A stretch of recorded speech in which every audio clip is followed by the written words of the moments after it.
Sebab itu, baiklah kita waspada, supaya jangan ada seorang di antara kamu yang dianggap ketinggalan, sekalipun janji akan masuk ke dalam perhentiannya masih berlaku.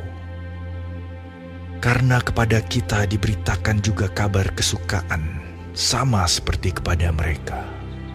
Tetapi firman pemberitaan itu tidak berguna bagi mereka, karena tidak bertumbuh bersama-sama oleh iman dengan mereka yang mendengarnya.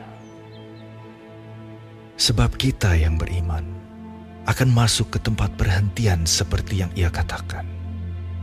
Sehingga aku bersumpah dalam murkaku, mereka takkan masuk ke tempat perhentianku, sekalipun pekerjaannya sudah selesai sejak dunia dijadikan.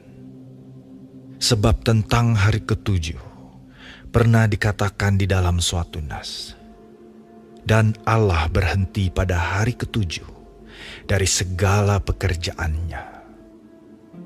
Dan dalam nas itu kita baca, mereka takkan masuk ke tempat perhentianku.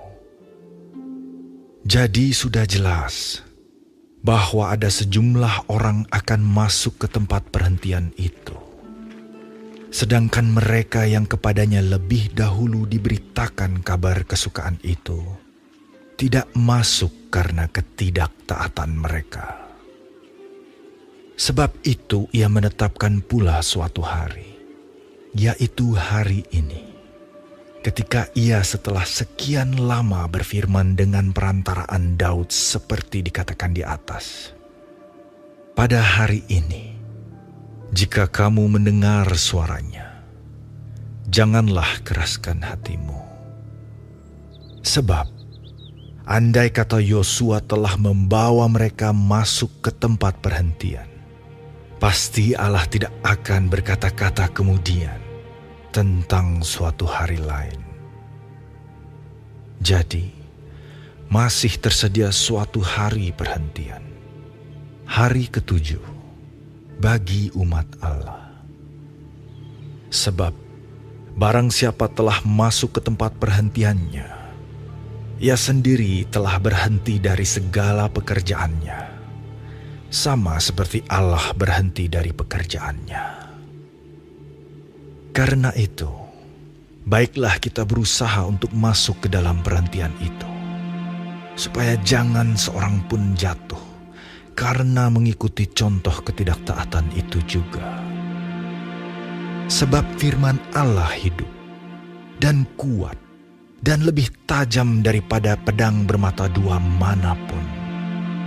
Ia menusuk amat dalam sampai memisahkan jiwa dan roh, sendi-sendi dan sumsum. Ia sanggup membedakan pertimbangan dan pikiran hati kita. Dan tidak ada suatu makhluk pun yang tersembunyi di hadapannya. Sebab segala sesuatu telanjang dan terbuka di depan mata Dia, yang kepadanya kita harus memberikan pertanggungan jawab. Karena kita sekarang mempunyai imam besar agung yang telah melintasi semua langit, yaitu Yesus, Anak Allah.